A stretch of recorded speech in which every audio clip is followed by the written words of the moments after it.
السلام علیکم محترم ناظرین، آج کی ہماری اس ویڈیو کا موضوع کہ بنی اسرائیل کا ایک ایسا فرد جس نے کم و بیش 100 قتل کیے تھے تو کیسے اللہ پاک نے اس کی بخشش فرمائی۔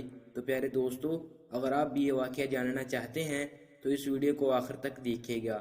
واقعہ کو شروع کرنے سے پہلے اگر آپ ہمارے اس اسلامک چینل پر نئے آئے ہیں تو ہمارے اس چینل کو سبسکرائب کر لیں۔ بخاری و مسلم میں بنی اسرائیل کے قاتل کا واقعہ نقل کیا گیا ہے۔ حضور اکرم صلی اللہ علیہ وسلم نے اللہ کے ہاں توبہ کی قبولیت سے متعلق صحابہ کرام کے سامنے بنی اسرائیل کے ایک قاتل کا نہایت خوبصورت اور ایمان فروز واقعہ بیان فرمایا کہ بنی اسرائیل میں ایک شخص چوری، ڈکیتی اور قتل میں بہت مشہور تھا اور نہایت معمولی سی بات پر قتل کر دیتا تھا۔ ہوتے ہوتے اس کے ہاتھ سے 99 افراد کا قتل ہو چکا تھا۔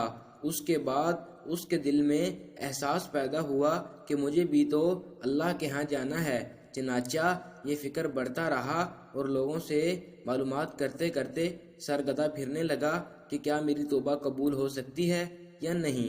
کسی عالم شخص سے ملاقات کی فکر ہوئی کہ معلوم کیا جائے کہ ایسے شخص کی توبہ قبول ہو سکتی ہے یا نہیں۔ اسی حوالے سے لوگوں نے ایک قابل شخص کے پاس جانے کا مشورہ دیا۔ اس شخص نے اس کے پاس جا کر مسئلہ معلوم کیا، کیا میری توبہ قبول ہو سکتی ہے اور کیا میری مغفرت ہو سکتی ہے جبکہ میں نے 99 انسانوں کی جان ماری ہے۔ تو اس عابد شخص کو اس مسئلے کے بارے میں زیادہ معلوم نہیں تھا، تو اس نے اپنی عقل سے قیاس آرائی کی کہ جو آدمی 99 انسانوں کی جان مار سکتا ہے اس کی مغفرت کہاں سے ہوگی۔ چنانچہ اس نے کہہ دیا کہ تیری توبہ قبول نہیں ہوگی۔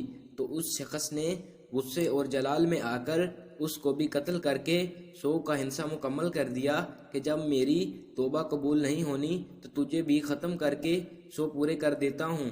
چنانچہ اس نے 100 کا حصہ مکمل کر دیا، مگر اس کے دل میں پھر بھی یہ خیال تھا کہ میری مغفرت کی کوئی نہ کوئی شکل ضرور موجود ہوگی۔ اس لیے اس نے لوگوں سے پھر معلومات کا سلسلہ جاری کر دیا کہ روئے زمین پر سب سے بڑا عالم کون ہے، وہی میرے مسئلے کا حل بتا سکتا ہے۔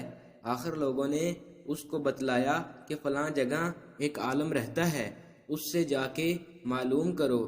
چنانچہ اس نے اس عالم صاحب کے پاس جا کر اپنی زندگی کی ساری کارگزاری سنائی اور 100 آدمیوں کو کس طرح سے قتل کیا سارا کارنامہ سنا دیا۔ معلوم کیا کہ اب بتلائیے کہ میری توبہ قبول ہو سکتی ہے یا نہیں، کیا اللہ کے ہاں مجھ جیسے گناہگار کے لیے بھی مغفرت کا کوئی خانہ ہے۔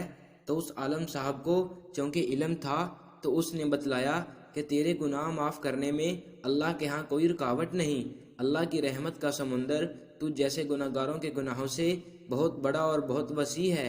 چنانچہ اس عالم صاحب نے اسے مشورہ دیا کہ تم فلاں جگہ سفر کر کے جاؤ، وہاں کچھ اللہ کے بندے رہتے ہیں، ان کا مشغلہ صرف اللہ کی عبادت ہے، ان کے ساتھ مل کر اللہ کی عبادت کرو اور نادم ہو کر اپنے گناہوں کی معافی مانگو، انشاءاللہ تمہاری مغفرت ہو جائے گی۔ اس شخص نے آدھا رستہ طے کر لیا تو ملک الموت آ گئے۔ اب اس کی روح لے جانے کا مسئلہ کھڑا ہوا۔ آسمانوں سے رحمت کے فرشتے بھی آئے اور عذاب کے بھی۔ رحمت کے فرشتے کہنے لگے اس کی روح لے جانے کا حق ہم کو ہے، اس لیے کہ یہ سچے دل سے تائب ہو کر عبادت کے لیے جا رہا تھا۔ عذاب کے فرشتے کہنے لگے کہ اس کی روح لے جانے کا حق ہم کو ہے، اسی لیے کہ اس شخص نے کبھی کوئی نیکی کا کام کیا ہی نہیں۔ اسی دوران آسمانوں سے ایک فرشتہ آیا۔ بعض روایات سے معلوم ہوتا ہے کہ آنے والا فرشتہ حضرت جبرائیل امین تھے۔ چنانچہ اس فرشتے نے تشریف لا کر ان دونوں طرح کے فرشتوں کے درمیان یہ فیصلہ کیا کہ دونوں کی طرف سے مسافت ناپ کر کے دیکھ لو، جہاں سے آ رہا ہے اس کی مسافت قریب ہے یا جہاں جا رہا ہے وہاں کی مسافت، لہذا جہاں کی مسافت قریب ہو اس شخص کو وہاں والوں میں شمار کر دیا جائے۔ چنانچہ دونوں طرف کی زمین ناپ کر دیکھی گئی تو جہاں جا رہا تھا وہاں کی مسافت جہاں سے آ رہا تھا اس کے مقابلے میں صرف ایک بالشت قریب ہے۔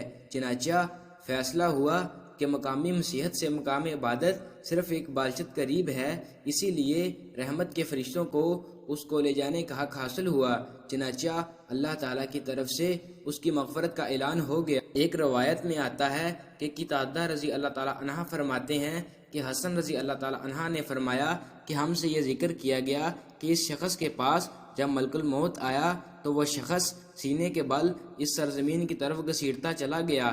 حدیث قدسی میں آتا ہے کہ میں اپنے بندے کے ساتھ اس کی گمان کے مطابق ہوتا ہوں اور وہ جہاں بھی یاد کرے میں اس کے ساتھ ہوتا ہوں۔ باخدا اللہ تعالیٰ اپنے بندے کی توبہ سے اسی سے زیادہ خوش ہوتا ہے جتنی خوشی تم میں سے کسی ایسے شخص کو ہوتی ہے جس کا جانور بیابان میں گم ہو کر پھر اسے واپس مل جائے۔ اور جو شخص ایک بالشت میری طرف آتا ہے میں ایک ہاتھ اس کے قریب ہو جاتا ہوں، اور جو شخص ایک ہاتھ میرے قریب آتا ہے میں اس کے باں یعنی پھیلائے ہوئے دونوں ہاتھوں کے درمیان کی مسافت کے قریب جاتا ہوں، اور جب وہ میری طرف چل کر آتا ہے تو میں